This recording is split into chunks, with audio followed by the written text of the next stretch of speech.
Following the altercation at the auction, the Lin family harbors a grudge against Chen for causing Tian's leg injury and plans revenge. 3 days later, Shu informs him of multiple attacks on his territories. Just as they are discussing the situation, a representative from the Lin family arrives to inquire about Chu's response to a certain offer. Upon the unexpected arrival of the formidable Lin Rufing, the highly esteemed representative of the Lin family, Shu Wenxiang nervously requests that he not take advantage of him any further, as he has already selflessly given up 1/3 of his precious territory. However, Rufing, with his piercing gaze and unrelenting determination, demands to know the identity of the individual responsible for breaking Tian's legs. In the midst of the tense and heated exchange, one of Chu's most trusted fellows, Zhang Shenghua, the highly respected chief instructor of the Southern Han martial arts, boldly challenges the representative to a fight. The latter scoffs at Zhang's challenge, taunting him with the audacious claim that only a master of the inner realm could defeat him. Rufing warns that if he were to fight, he would make an enemy of the Lin family. Guess he must have skipped the humility class. Despite Rufing's harsh threats, Zhang remains arrogant and undaunted, his confidence seemingly unshaken. The fight begins, and as the two skilled fighters exchange blows, Chen Mo's disciple anxiously asks for his opinion on the outcome of the match. Chen, wise and insightful as always, responds by asking for the disciple's prediction. The disciple, feeling confident in Zhang's abilities, predicts his victory. However, Chen cautions that Zhang's foundation is unstable, having only recently entered the inner realm. He warns that Zhang's arrogance and recklessness may ultimately lead to his defeat within just 10 moves. As the fight continues, Rufing lands several powerful blows that draw blood from Chu's mouth, and it becomes clear that he is losing. Looks like Rufing's got some serious moves.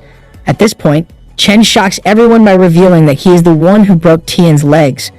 Rufing is surprised, having underestimated Chen, and assuming that he is not even an inner realm martial artist. The latter, in turn, is surprised to learn that inner realm martial artists are a rare breed. Well, not as rare as humble Lin family representatives. Zhang takes the opportunity to share his own journey into becoming an inner realm martial artist, having achieved such mastery at the ripe age of 40. In the midst of this exchange, Mo gives a mysterious pill to his disciple, which will enable him to become an inner realm expert. The disciple is overwhelmed with gratitude and bows before his young master, emitting a powerful aura as he prepares to attack Rufing. Looks like our little disciple has grown up into a powerful and confident warrior. The fight becomes even more intense and dramatic, with everyone in attendance shocked and awed by the incredible turn of events. The fierce disciple fiercely attacks, relentlessly hurling Rufing aside. Zhang stands there, stunned, as he witnesses the display of true mastery in the inner realm. Yes, bow down, you fool. The representative attempts to flee, behaving like a cowardly chicken, but the disciple pursues him without mercy, crying out, "Lin Rufing, die!" As Rufing falls to the ground, Zhang kneels before Chen, seeking forgiveness for his past doubts. He wonders in amazement at the possibility of creating an inner realm expert in just 15 minutes and ponders how incredibly powerful Chen himself must be. A mere mortal like him could not make a cup of coffee in that time. However, he is comforted by the assurance that Chen will help him, and any Lin family member who dares to threaten him will be dealt with by Chen himself. Little cub, don't worry, Chen has got your back. Chu's driver then escorts Mo back to his home, accompanied by Sang and Qing, who had previously tagged along with him. Chen then offers to teach his disciple some new and powerful boxing techniques, ready to kick or punch some serious butt.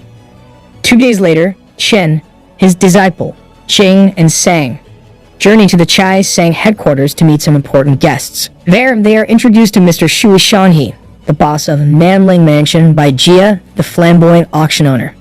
Mr. Fang, the richest man from the auction, is also present, looking sleek and sophisticated. Though he arrives late, Mr. Shu apologizes, secretly pleased that he has kept everyone waiting. What a great achievement, you buffoon. Jia suspects that he deliberately delayed his arrival to make an entrance.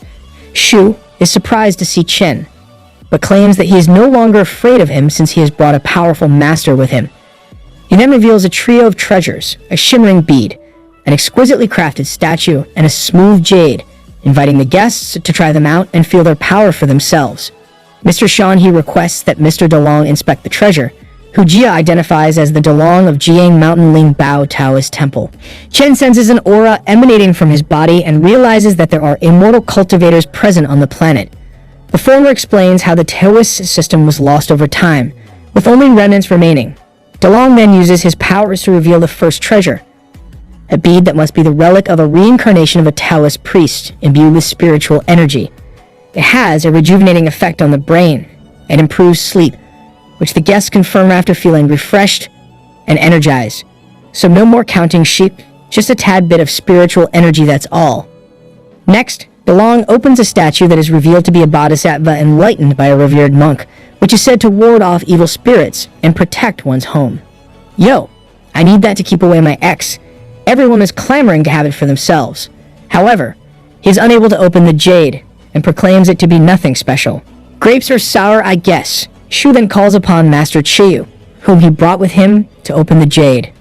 The master calls DeLong a fool and an inexperienced person. The latter is insulted by the remark, but the former successfully opens the jade to reveal a magic weapon that can nourish the body and prolong life. DeLong kneels before Master Chiyu and accepts him as his master in the way of initiation, and then taunts him to return and practice for another 30 years. Dude flexed hard. Mr. Jia is surprised that Shu is willing to sell these treasures, but the later reveals that he has even more valuable treasures. Bro got even more dope stuff up for grabs. Jia then asks Shen to evaluate the treasures, which shocks the guests. The latter asks if they all really want to hear the truth.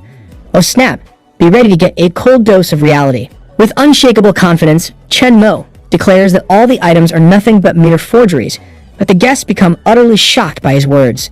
They exclaim in disbelief, insisting that they have all experienced the powerful effects of the treasures firsthand.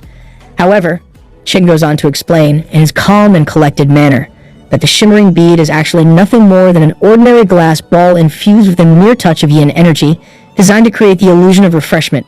Nevertheless, if someone comes into prolonged contact with it, it can leave a haunting mark on their soul. Uh-oh, their beliefs are shattered like a fragile glass ball. Similarly, the ancient bronze statue, which they have believed to be a powerful ward against evil, is in fact a magnet for spirits and ghosts, and not the other way around. And finally, the smooth jade contains a simple spell formation that catalyzes the water energy within, capable of nourishing the human body. However, it requires the user's own spiritual energy to activate the spell formation, something that only those with spiritual abilities can achieve. Definitely not for the news. The guests are quick to reprimand Shu Donghan and his so-called master for their deceitful actions. Chen recognizes the master to be just like the disciple, Master Wan, whom he had previously killed. Master Chiyu, fueled by rage and the desire for revenge, threatens to tear Chen apart to avenge his brother's death, but Chen emanates a heavenly thunder dial, leaving the former shocked to see a member of the Heavenly Masters. Thor just made a cameo in this party. Chen commands the spirits to exterminate, and they vanish into thin air. However, despite the master's plea for mercy, Chen does not spare him, knowing that he had killed countless creatures for the sake of his own cultivation. Chaya Wuming dies, and Jia is impressed by Master Chen's ability to destroy the spirits with just one hand. Chen then reminds Shu of the money promised to him and threatens to take his life if he does not fulfill his end of the bargain. In a tense situation, Shu desperately explains how he had already meticulously arranged the money for Chen, but unfortunately, Chaya Wuzhen had unexpectedly intervened and prevented him from delivering it. He pleads for another opportunity, promising to double the amount, but Chen coldly rejects his plea with an unyielding heart. In a sudden twist of events, his disciple fiercely attacks Shu, resulting in his tragic and untimely death, leaving everyone stunned and bewildered. Oh Chen, ruthless much. After the shocking demise of Shu, all the guests present are left in utter despair and remorse. In a gesture of humility and respect, they kneel down before Chen and earnestly request him to be their new master. Chen, a wise and experienced leader, asks his disciple, Samzi, to keep the precious jade as he plans to use it to set up a powerful and effective 5 elements gathering formation. In a shrewd move, Chen cunningly asks if anyone is willing to take over Shu Donghan's power, and he himself proposes to take half of his assets, showcasing his impressive business acumen. That's some serious business right there. Jia, a savvy and ambitious businessman, happily accepts Chen's offer as he expects to profit a lot from it. The latter assures the former that he can seek his help whenever needed, cementing their partnership and friendship. Finally, even Mr. Shui Shanhe submits himself to Chen Mo, a mere teenager, leaving everyone present amazed and impressed with the young leader's charisma and influence. They all kneel down in respectful submission to Chen, Realizing his immense power and authority, the latter warns them of his unforgiving nature in case of disobedience to his rules, making his stance clear.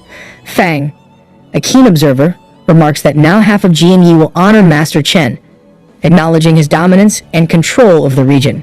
DeLong quietly muses that although Chen is a real skilled master in the immortal world, he would be considered an ordinary person, highlighting his immense potential and hidden talents.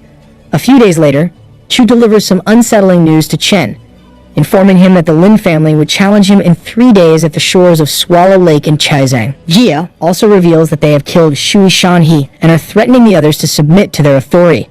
However, Chen Mo remains confident and unfazed, reassuring his loyal followers that he would come to the lake and face the challenge head-on.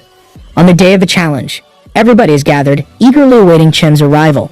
Just then, Third Elder arrives, flanked by his loyal bodyguards, creating a stir in the atmosphere.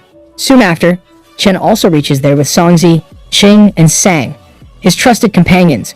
The former orders the latter to kneel down and beg for mercy, but Chen remains confident and steadfast, calling the Lin family reckless and foolish, ready to witness some Lin family butt getting kicked. In the middle of the tense atmosphere, the Third Elder challenges Chen to a fight, revealing his desire to take revenge against him. However, before the fight can commence, Chen's disciple Songzi steps in to defend him. Songzi boldly proclaims that the Third Elder must defeat him first before he can even think about facing Chen. With the challenge accepted, the two warriors begin their epic battle. The onlookers watch in amazement as Songzi's incredible strength is showcased, successfully countering the Third Elder's attacks. In a moment of desperation, the Third Elder offers Songzi the chance to join his family and live a prosperous life, but the disciple dismisses it without a second thought, calling it nonsense. Roja said, "Nah, dude, that's whack."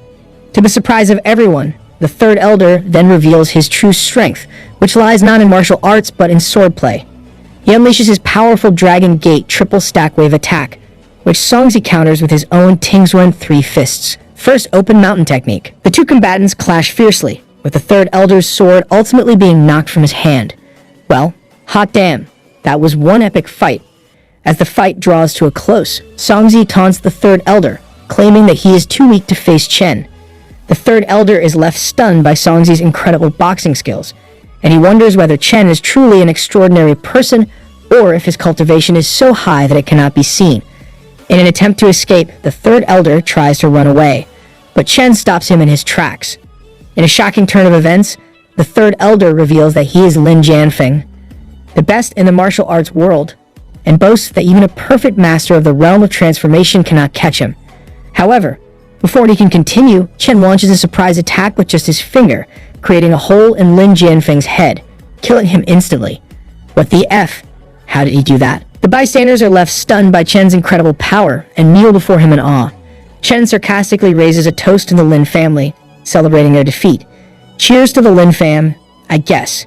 As the dust settles, the events of the battle leave everyone questioning just how powerful Chen truly is. At Linzhou, the opulent estate of the Lin family, Lin Sun, the aged patriarch, receives the distressing news that Jianfeng has been brutally slain.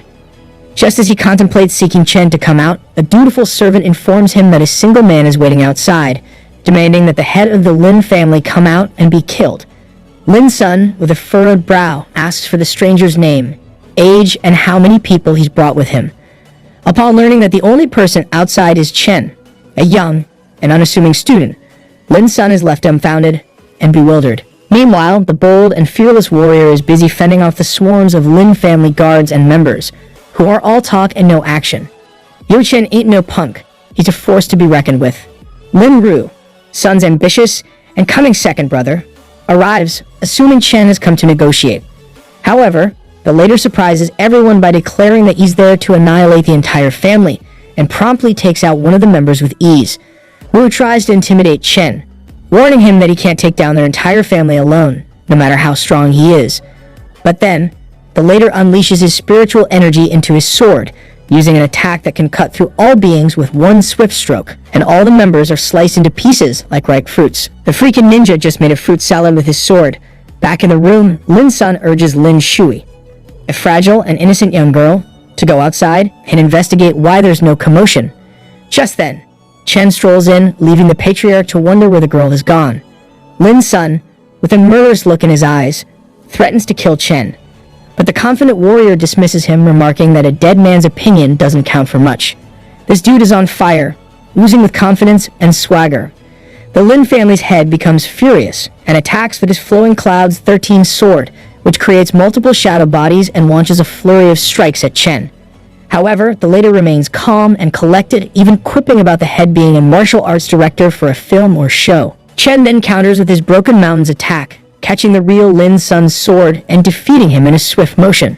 The remaining members of the Lin family are petrified by Chen's awe-inspiring power. As Lin Sun tries to negotiate with Chen, the warrior remains steadfast in his mission to wipe out the family. The patriarch laments why the latter has to resort to violence and killing everyone. Suddenly, Lin Shui appears, addressing Chen as her master. Lin Sun is shocked and demands to know why she has betrayed the family that treated her so well.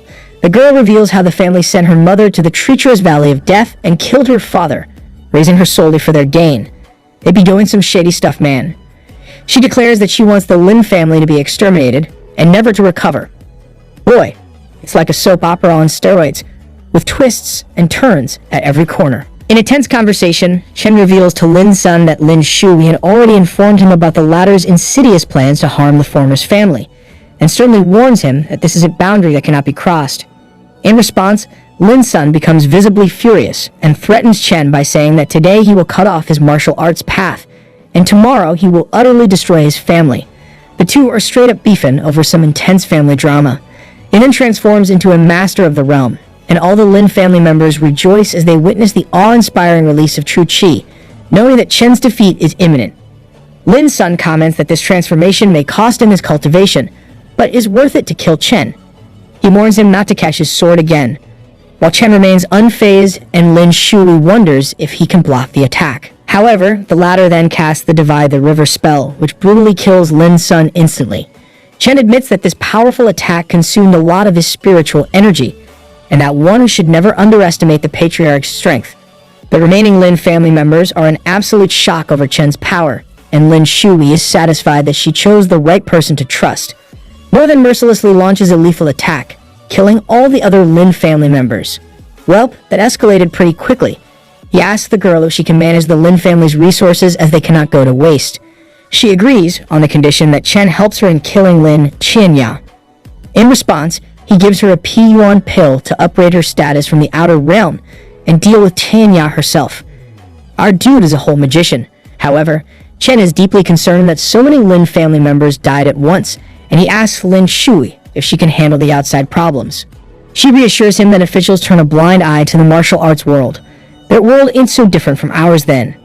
3 days later, there is a highly anticipated underground auction in Shahi Province, Heshu County. Murong and NKUA have come there with their uncles and are excitedly chatting about the intriguing and mysterious items that are often showcased at these exclusive auctions, including rare and powerful magic weapons. Murong wishes that she had brought Chen Mo with her, but NKUA comments that he is not even remotely qualified to attend such an illustrious event. Little does she know, in the backstage lounge, the captivating and beautiful Jin Pei-Yun sees Chen and asks him why the esteemed master is there. He explains that he was on his way to Lingwu Mountain but stopped by to see the prestigious auction, as he has heard that a particularly valuable and one-of-a-kind magic weapon is being sold here. That's some next-level stuff, brah. Jin Pei-Yun brings Chen Mo to the storage room and tells him to have a look around, since everything is there. As the latter explores, he notices a small sword emanating a trace of spiritual energy left by a real immortal. Chen realizes that it must be the magic weapon and thinks to himself that once he reaches the 3rd level of Qi condensation, he can practice the flying sword avatar. Chen expresses his desire to take the sword, even if he will owe Jin family a favor for it. But Jin Pei-Yun assures him that he has already done enough for her family and goes with Chen to see him off. Easy peasy, getting a magic weapon ain't no thing for Mr. Chen. Murong and NKUA are surprised to see Chen coming out from backstage with a Jin family member. Meanwhile, Weezian of the Weezian lineage asks his master Wu to get rid of Chen, as he cannot tolerate anyone who approaches Jin Pei-Yun. Bro got some one-sided crush. Master Wu agrees and says it's as easy as crushing an ant. The next afternoon, Murong is enjoying the scenery of Lingwu Mountain while her uncle's son Jin Kei and their bodyguard Ah Yu are in search of some elixir. The former mentions how she missed seeing the magic weapon at the auction preview but is happy to enjoy the scenery. Her uncle asks about the magical herbs, while their bodyguard comments that elixirs are not easy to find. Suddenly, they spot a group of people in front of them, and IU suggests following them as they may know something about the location of the elixir. Weezian and his master are also there along with many others. Soon, everyone spots a beautiful waterfall with a red fruit that takes 50 years to produce a leaf and another 50 years to bear fruit. They can directly upgrade the martial artist and cultivator's level. Master Wu comments that he is the only one who can maximize the effects of the red fruit to lay the foundation for his future development of the heavenly demon realm. Yo, dude, take a chill pill.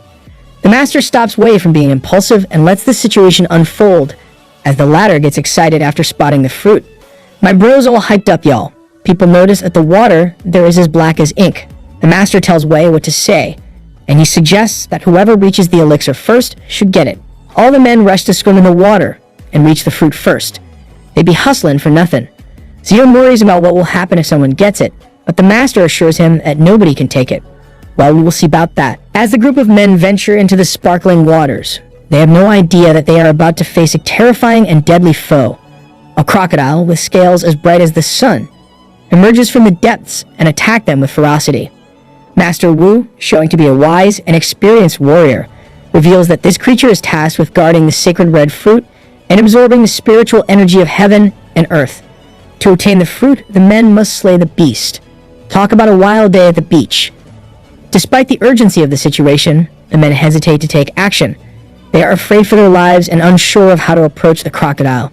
Master Wu, sensing their fear, quickly devises a plan to lure the creature out of the water. He instructs the men to swim into the depths and bait the crocodile towards the shore, where he could defeat it easily. However, one man refuses to comply with Master Wu's instructions, questioning the safety and efficacy of his plan. This defiance angers the master, and he consumes the man's soul, bringing about his sudden death. My bro went like, "Fine, I'll just eat your soul, no biggie." The remaining men are shocked and horrified at the master's ability to devour one's soul, and they are compelled to act.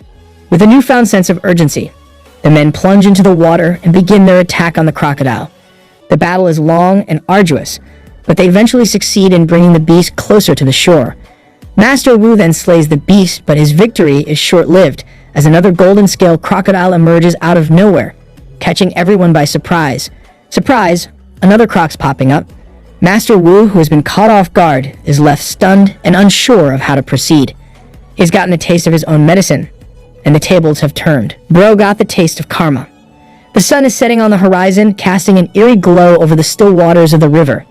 The air is thick with tension as the men stand frozen in fear, watching the massive creature emerge from the depths, his eyes glinting with a fierce determination, and its scales shimmering in the fading light.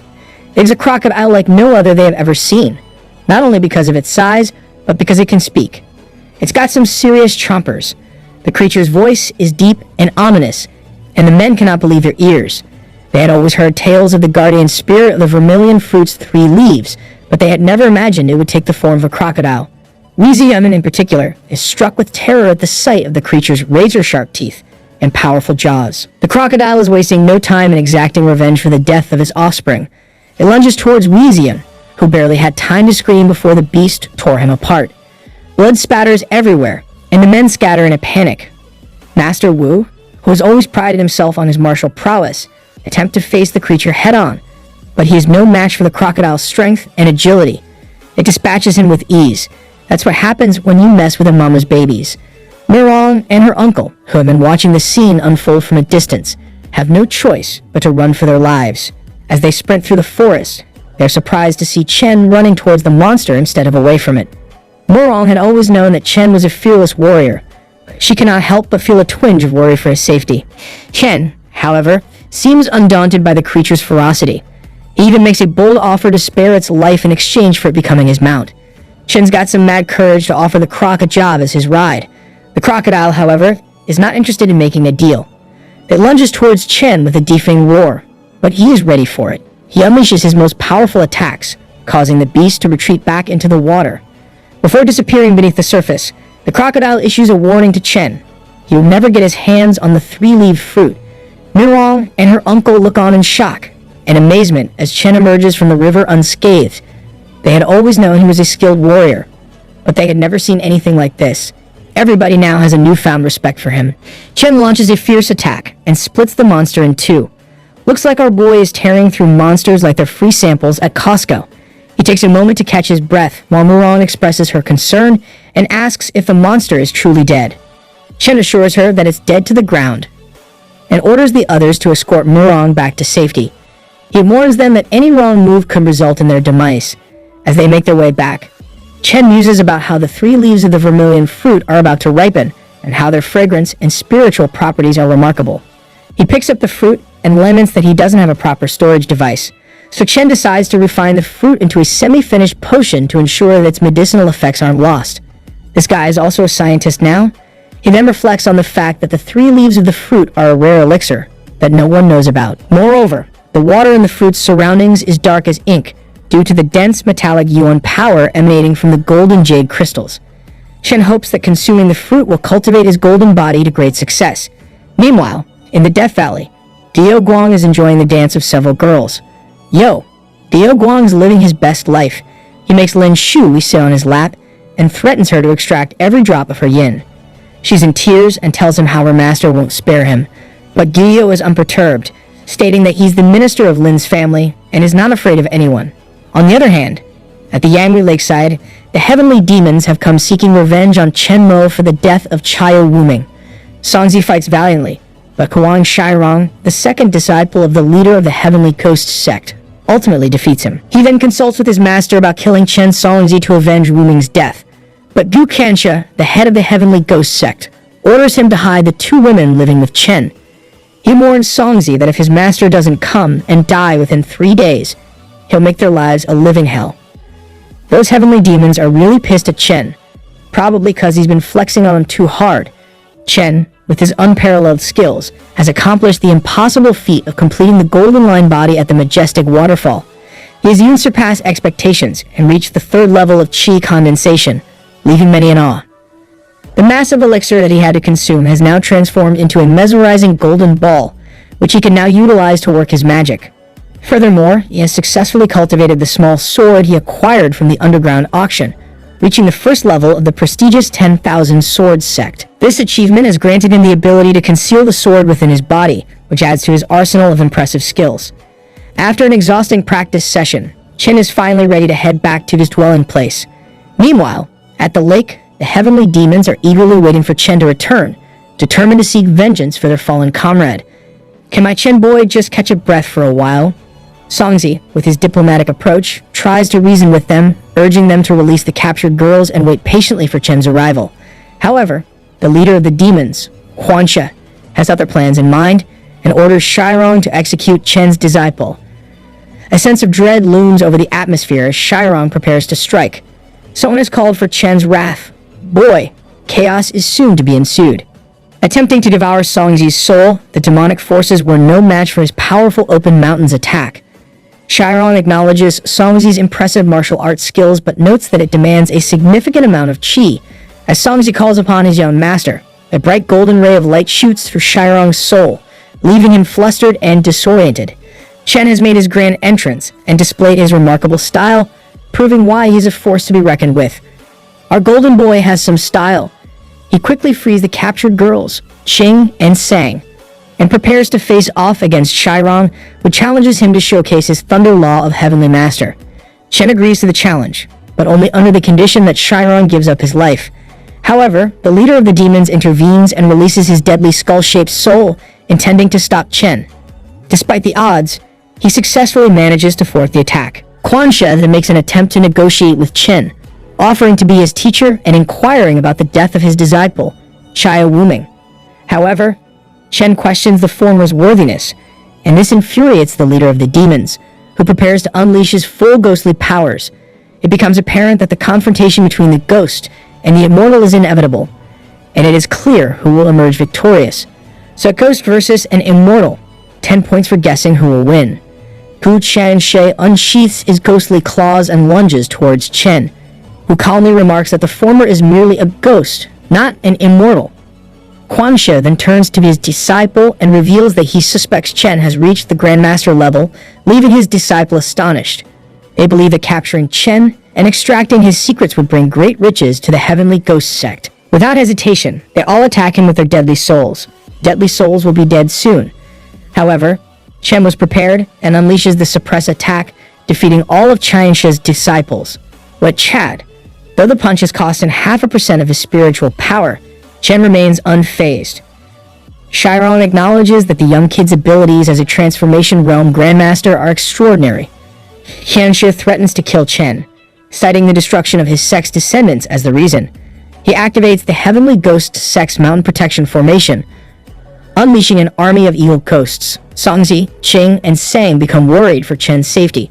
The latter, however, remains calm and even mocks the formation's attempt to destroy the world.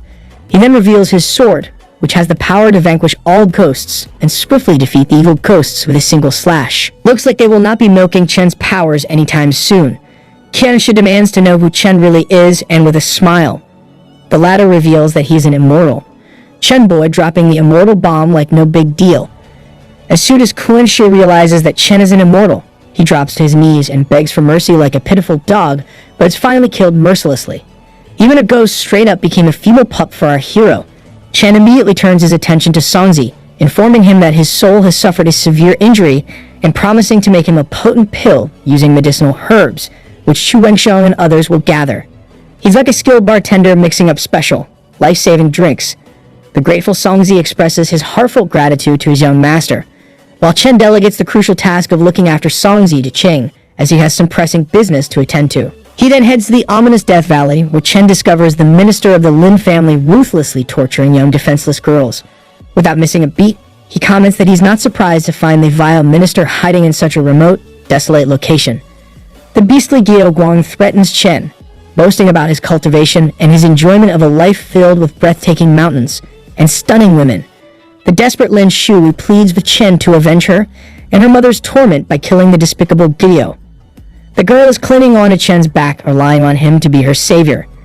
As Chen prepares to attack the minister, he hands Shui and her mother some life-saving pills to aid in their healing. Lin Shui reveals that Guo is the minister of the Lin family and has been a master for decades, possessing extraordinary, unparalleled strength. Chen vows to send this scum to hell for feeding on the vital essence of innocent people to prolong his own life. You sure it was just essence? Just thinking of steroids, what you all thought? Yeo tries to fend off Chen's fierce attack by using a protective layer, but the latter quickly notes that the protective chi is just a feeble imitation of an immortal practitioner's formidable spiritual power. Yeo senses a hidden power and asks Chen about the concealed weapon. The latter reveals that it is the original flying sword of the legendary Sword Immortal. Wang is taken aback by the revelation, as the Sword Immortal is a mythical figure, and questions how it could be present in the real world. Chen confidently asserts that he has vanquished immortals and slain dragons, making Guo just another trivial obstacle. So killing is just like a weekend party. After slicing Guo into 2 pieces, Chen gives him a parting gift, a reminder of the sword that took him out, Jianshan. Burrell has become a ninja too. Guo tries to fight back with his yin-yang breaking fist, but it's useless, and he's left in 2 bloody halves. Chen then leaves him in Shui's care, telling her to organize a rescue mission for the other women and pillage everything in sight. The latter returns with a box from Guo's collection, and after burning a book of useless gong methods, Chen finds a small storage ring that he decides to keep. It's not much, only 4 or 5 square meters, but it will come in handy. Yeah, sure. For storing all the cool stuff he's about to loot. As Chen examines the ring, a yellow cloth catches his eye, and he realizes it's from Mount Void. He remembers Pang Shiwen once said that if you go there, you become a master, so he decides to make a trip there someday to stock up on some cultivation resources. Later, at Chu Wenxiang Villa, Jia and Shu hook Chen up with all the herbs he needs to make a pill for Songzi. The latter promises to make them some body-strengthening pills as a reward, but he's quick to remind himself that he'll be keeping most of the stuff for himself as a processing fee. This processing fee sounds more like a keeping the good stuff for myself to me.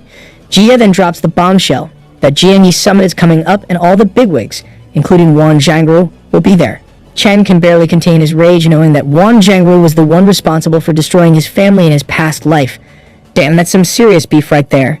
Chen assists Songzi in absorbing the power of the pill, and announces that he has become a master of the realm transformation. He then urges Songzi to pack up and accompany him to Jianyi the next morning.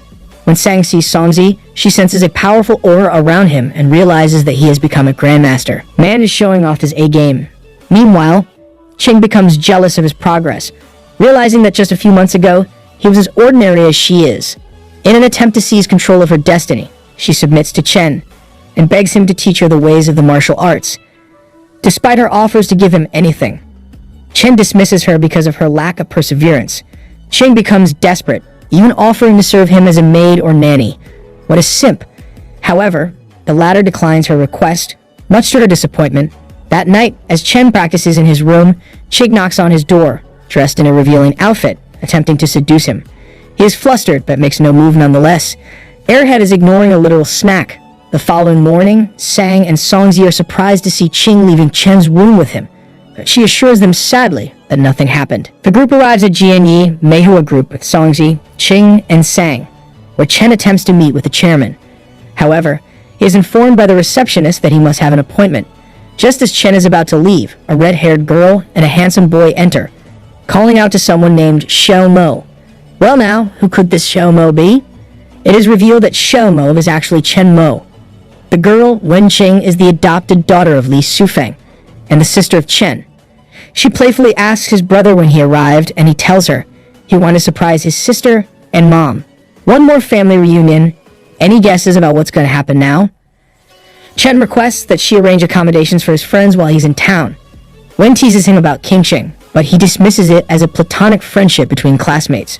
Wu Binqi, the boy with Wen, insults Chen by calling him the useless son of the chairman. Boy is just talking smack. Wen reprimands him and reminds him not to speak ill of her brother. You go, girl. Chen recalls that Ruben is the son of a director of the Meihua Group, and has always coveted Wen. Despite the latter objections, Ruben once again insults Chen, claiming he is a loser for scoring lowest grades. Little does this fool know, Wen becomes furious, and Ruben threatens her with his father's power. What a bummer. In turn, the former warns the latter of the consequences for his actions. Chen stands up for his sister and dismisses Ruben, taking his sister with him. As he does so, the director's son vows to take revenge at the summit the next day. Chen just can't catch a break. Wen informs her brother that the chairman has secured land for development but is facing financial difficulties. Several banks that had agreed to lend money backed out at the last minute, causing Meihua's capital chain to break down. Even the construction industry has refused to cooperate. The chairman suspects a campaign against the company and has gone elsewhere to negotiate financing. The summit is the following day, and Wen assures Chen that the chairman will take him with him. As she leaves, Chen promises to solve their problems. That night, the building catches fire, and firefighters struggle to rescue the trapped occupants. Chen watches from a distance and decides to use his magical abilities to help. He uses a spell called the 3,000 Pieces of Droplets to help extinguish the fire. Whoa, he can add magical firefighter in his resume now. As the rain begins to pour and thunder echoes through the sky, people are surprised by the perfect timing of the downpour. They can't help but wonder if it's merely a coincidence that the rain seems to be localized around the building. Well, definitely not a coincidence. Meanwhile, in the surveillance hall, the security brigade led by Mayor Kong Dian is suspicious of the rain and is actively searching for the person responsible for manipulating it. Through the surveillance footage, they spot Chen, and the mayor's secretary, Jin Yanyu, grandson of Jin Zhang, recognizes him. Mayor Kong then issues a warning that any leaks about Chen's involvement will result in punishment for espionage. Dude just got some good connections with rain gods. In the meantime, Chen is meditating in his room when his mother, who is also the chairman, bursts in and pulls his ears in frustration. Real thunder and lightning strikes. She berates him for neglecting his studies and bringing Qingqing along with him. Chen tries to explain that Qing is the one following him around, but his mother is furious nonetheless. Sang and Songzi, who are with them, are amazed at how only his mother can discipline him so effectively. A mother is a mother after all. When Qingqing greets his mother, she is pleased to meet her but then begins to question why she's staying with Chen. As she contemplates what to say, whether Qingqing is Chen's maid, babysitter, or prospective disciple, his mother misunderstands and thinks that her son is using Qingqing and playing with her.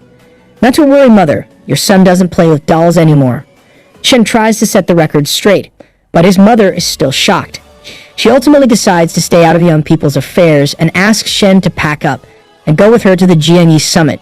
Finally, time for some action. Chen presents his mother and sister with luxurious jade jewelry, marking the first time he has gifted them anything. This guy is now overflowing with jades. The two women are stunned by the extravagance, and Chen insists that they wear it all the time. The next day, they all attend the summit gathering at the GNU Mansion's Dinsheng International Business Hotel.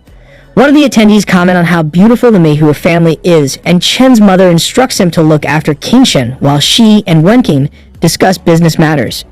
As Chen sits down, he reminisces about his previous life when he had put in a lot of effort to attend such events, but now finds them tedious. He no longer cares about fame and money, as power is the only currency that holds any real value to him. Bro has become power-hungry. Chu, Jia, and a group of strong martial artists are also present there. Just then, Mr. Wan Changru, the chairman of Guanyin Group, arrives and receives a warm welcome from everyone. He delivers a compelling speech about the importance of cooperation between attendees as they hold up GNU's economy. Fake-ass Mr. Wan. He then approaches a man in the crowd and inquires about his illness with genuine concern. Chen's mother attempts to greet Wan and offers him compliments, but he ignores her, shocking her in the process. She reminds him that they have dined together once and have business dealings. However, Mr. Wan abruptly announces that he would cease all business dealings with her immediately, leaving everyone present to speculate about his true motives. Chen's mother demands an explanation, but Mr. Wan refuses to provide one, stating that he has no obligation to do so. What an asshole! Shortly after, she receives a call informing her that 8 shareholders are pulling out of her company, and all of her previously negotiated financing partners have backed out. She is also informed that Wan Changru and several other companies have terminated their cooperation with her business. Overwhelmed by the news, Chen's mother drops her phone, leaving her unsure about what to do next. Any guesses who's going to save the day now? As Meihua's leaders make their way to the summit, onlookers speculate whether they are still supporters of the Meihua group. But one man from them, Che Changhua, father of Che Rubin, makes a public announcement that they are no longer associated with Meihua and will now work with Mr. Wan. Wen worries about the financial state of Meihua and the fact that people are now taking sides. As Chen confidently takes his seat beside his mother, people start to make comments about him, ranging from his entourage of attractive women to his apparent physical strength, to his poor test results and being labeled as a basket case. His mother, embarrassed by the negative attention, asks him to leave, but Chen stands his ground and proclaims his intention to save Meihua and protect his family. At this point, he's just missing a mask and a cape. Despite people's doubts about his abilities, Chen boldly warns that anyone attempting to destroy Meihua will have to go through him first. He then calls upon those willing to help, and Chen Yu Weishan, leader of Enlin, immediately offers his support. This surprising turn of events shocks Mr. Wan, who had considered Chen Yu Weishan a loyal ally. He seems like a big gun. As more people pledge their allegiance to Chen, including Jia Jing, Chu Wengshan, Hu Sunjin, Qing Yang Fang, and others, they express their gratitude for his past help and bow down before him. His mother is overjoyed at the show of support, and Jia Jing promises to do whatever is necessary to help Mrs. Li with investments, cooperation, and networking. At this point, it's just like musical chair, but instead of music, it's just political drama. Although impressed by Chen's leadership and charisma, Mr. Wan warns that Meihua has angered powerful enemies, and their fate is sealed. Who is he? Some god or what? He calls a man named Brother Li, who is surprised to learn about Li Sufeng's son and his expanded relations. Suddenly, a man named Li Chongshan appears, and Chen realizes that history has taken a different path, as his previous life's crisis had nothing to do with the Lis, but now it seems that they are central to the conflict.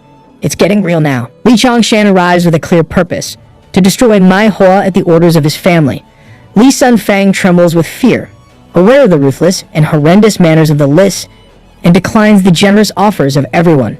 Suddenly, Li Longji, a grandmaster, appears by Chongshan's side, threatening Chen's brilliant future. They all seem to be a pack of hungry wolves. The mere sight of him strikes fear into the hearts of those around him, as they realize that the Lis have brought their most skilled fighter to carry out their mission. Chen refuses to be intimidated, warning them that he would not back down without a fight. He's a one-man army against the Lis. Li Longjin mocks him, but he sends his own grandmaster, Songzi, to fight. The others are surprised because grandmasters are so rare, and Chen's mother suspects that Songzi is his secret master. Li's grandmaster attacks Songzi, but the latter launches an electrifying mountain-wrecking attack, defeating Li Longji with a single punch. Bro attacked like a live wire. Chongshan and the others are astonished at how easily Songzi has defeated Li Longji, as grandmasters typically fight for ages to find a winner, so his threats were just as effective as a mosquito biting an elephant. Li Longji begs for his life and asks for the secret to Songzi's power, but the latter refuses to reveal it, reminding the former that he is soon going to die. Du deflated quicker than a balloon. Chen warns Li Longji that the list can use any tricks they want and send as many grandmasters as they can, but he will find each one and kill them all. Sigma behavior. Songzi swiftly delivers 2 fatal strikes to Long, surprising Changshan with a vast difference in skill between the 2 grandmasters. With lightning speed and precision, Songzi's movements were swift, leaving Longji no chance to defend himself. Chen remarks that despite the latter's transformation years before the former, his abilities and power are inferior. Looks like Songzi was playing whack-a-mole and Longji was the mole with only 2 strikes. Chen then confidently asserts that he would have found another student to teach had his grandmaster been unable to defeat Longji. He instructs Changshan to relay a message to Li Dongyang, that the Li family will apologize to him on their knees in 3 years' time. Bro is now a fortune teller too. Wen is delighted and amazed that the Li family is not invincible after all. Meanwhile, Chai Chong Hua manages to escape. Despite his desire to destroy the wands, Chen decides to postpone his plans for the time being. Everyone praises the genius and offers to assist Mai Hua. They gather around Li Sufang, who is overwhelmed by the display of support. Meanwhile, at Setadu, the Li family house, Chong reports everything to the head of the Li family, who suggests asking help from a secret ally. However, the patriarch ultimately decides to use secularism's power to control Mai Hua. He believes that nobody can defy secularism. Keep dreaming, little man. As Chen and his family enter Bai Yun Block in Fengshan Borough, his mother comments on how his father is still working tirelessly despite the upcoming new year. She affectionately refers to Songzi as Master Chen, much to his humility. Chen recalls how his father had always tried to impress the Lis and the Chens in his previous life, only to die with many regrets. Now, he is determined to help his father prove himself to these powerful families. Lucky man got an amazing son. Chen's parents welcome Songzi warmly, serving him an array of dishes and addressing him as Master Chen, while expressing gratitude for his care of their son, Xiao Mao. Master Songzi all the way. They also treat Cheng and Sang kindly. Chen's father then reminds him of his participation in the Commerce War, a family tradition, held every 5 years, where members aged 18 to 23 receive capital to initiate their businesses. The top 3 performers are chosen at the annual meeting and receive family training. Chen promises to make them proud by winning first place, but his father cautions against excessive confidence, emphasizing that he cannot provide his son any assistance. However, his mother vows to support him, which could definitely include a lot of nagging. Poor boy. As Chen leaves with Songzi to meet his friends, his parents urge him not to cause any trouble. The former then contacts his friend Tan Chen Sheng, sensing something amiss from his tone, and asks him to call Zi Hao and Xiao Qian for a discussion. When Tan Chen and Zi Hao arrive to pick him up, Chen inquires about their recent activities. The former compliments Chen's academic achievements, but the latter interrupts him, requesting an introduction to Songzi. He sure seems more interested in Songzi than Chen's report card. Chen then asks about Xiao Qian, and they inform him that she will be joining them soon. Dude, how many girls you got? Upon their arrival at a restaurant, Xiao Qian also comes there, and Chen notices a peculiar energy emanating from her, resembling a fluctuating heartbeat. He realizes that someone has implanted a demon seed within her body. Bro got an X-ray machine too.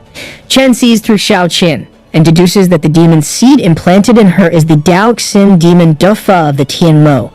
Chen's abilities are not something you find on a typical job application. Once planted, the demon seed consumes the woman, leaving only a drained corpse in its wake. Chen remembers that Xiao Qian had disappeared in his previous life and suspects this was the reason. He is determined to help her, confident that he can remove the seed as it is a weak demon seed. For that, Chen just needs to figure out who is behind it. Sounds like a job for a detective, not a demon hunter. During dinner, Xiao Qian comments that she had thought Chen would forget about them after coming back from Chaisang, but Tan Chen Sheng comments how he has already forgotten them, and he is just there because of New Year Eve. Ouch. As everyone is eating, Chen politely tells if anyone has any problem, they can call him anytime. Everybody is confused, and Qian comments that they do not have any such problems. But Tan Chen Sheng accuses Chen of thinking he is better than everyone. Zihao tries to calm him down, explaining that their friend only said that because he cares about them. However, Tan Chen continues to yell and threatens never to talk to Chen again.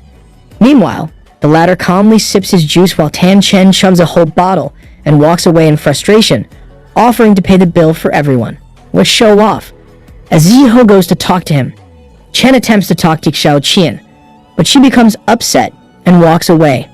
He, however, asks Songzi to follow her discreetly, while he definitely doesn't want her to think she's being stalked by a secret admirer. While Songzi is following Xiao Qian, he spots a man from the Yin clan named Ying Yiping waiting for her. He overhears the man warning Qian that their master does not want her near them, her friends, because of the potential harm she can cause. Qian defends herself, stating that she has no intention of doing anything wrong, and would make them realize that dying is an easy way out if they ever try to harm her friends. She is a badass. However, Yiping sternly reminds her of who she is. Back at the restaurant, Songzi fills Chen in on what he has witnessed. Zihao tries to explain Chai Yisheng's position to Chen, who is upset due to something else.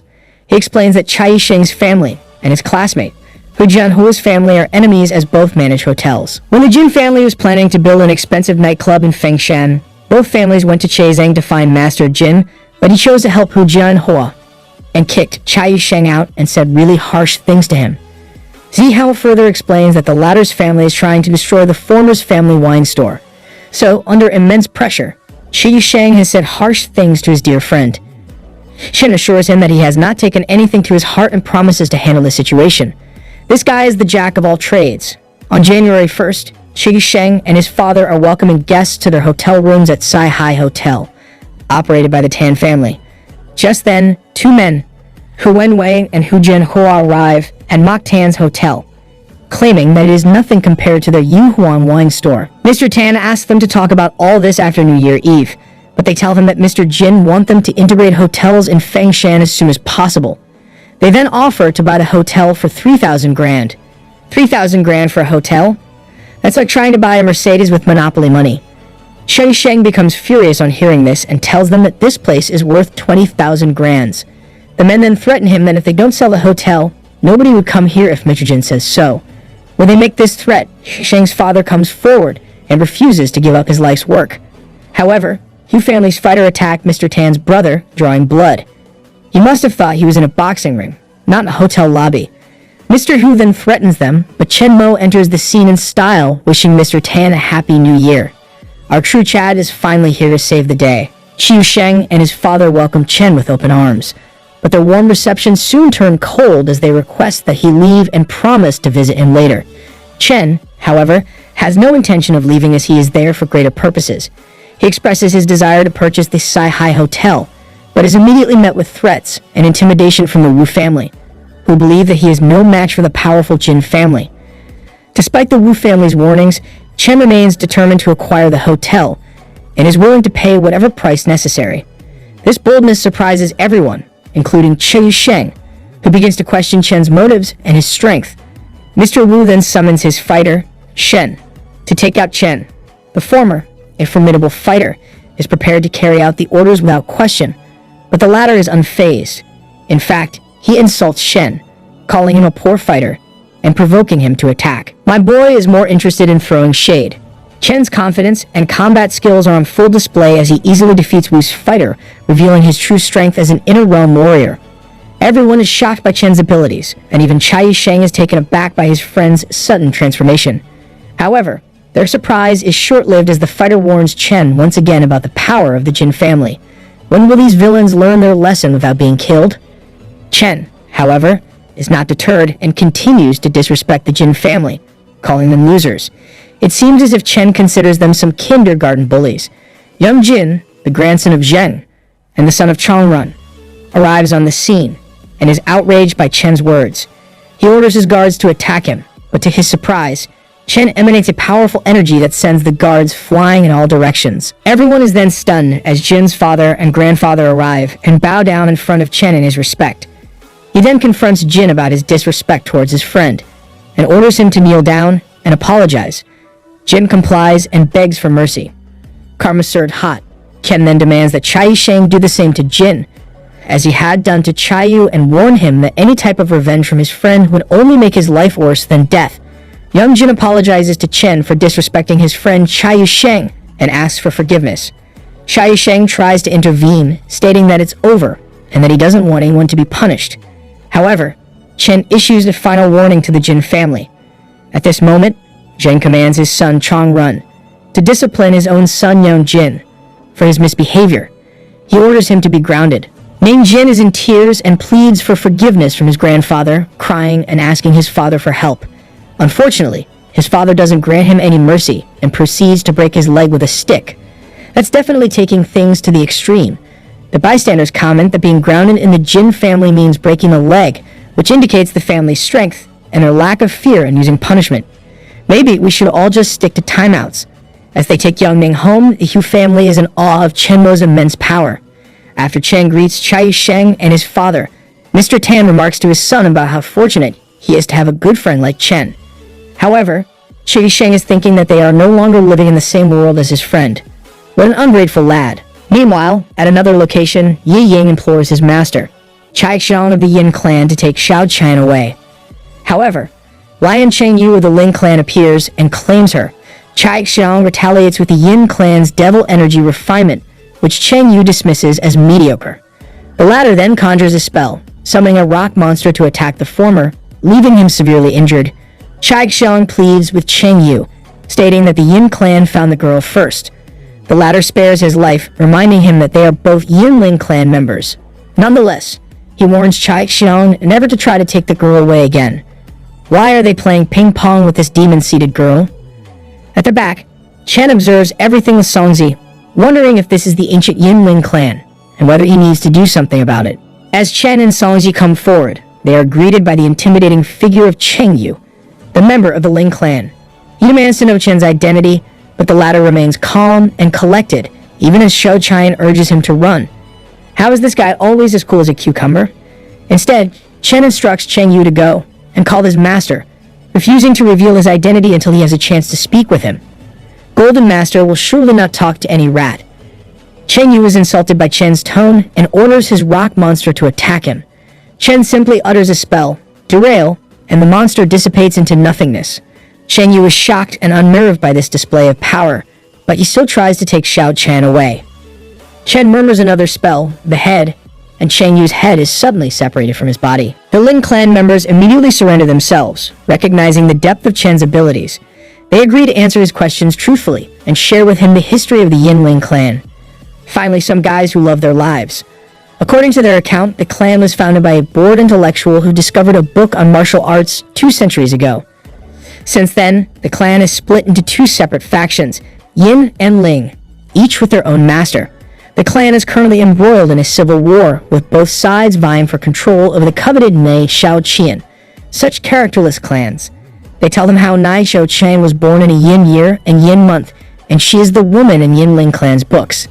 Chen questions them about the devil seed planted in Xiao Qian, but nobody has any information on the matter. In a gesture of goodwill, Chen gives the Yin clan members an elixir pill to help heal their injuries. He warns them, however, that if he can give them these pills, he can also kill them with ease. With the assistance of the Yin clan members, Chen makes his way to the entrance of the Yin Ling clan's stronghold on Taunting Mountain. As they approach the mountain, Chen senses an aura of mystery and violence emanating from its depths. He deduces that there must be some great secret hidden within its walls. Chai Xiang leads Chen and the Yin clan members to a lookout point, where they can see the entrance to the Yin Ling clan's stronghold. New mysteries to unfold ahead, along with Chen's body count being increased. Chen's heart must be racing with excitement as he prepares to uncover the secrets of the ancient clan. He wonders what sort of challenges he will face and what new knowledge he will gain from his encounter with the Yin Ling clan. As Chen and Xiao Qian make their way up the mountain, the former can feel the energy buzzing around them.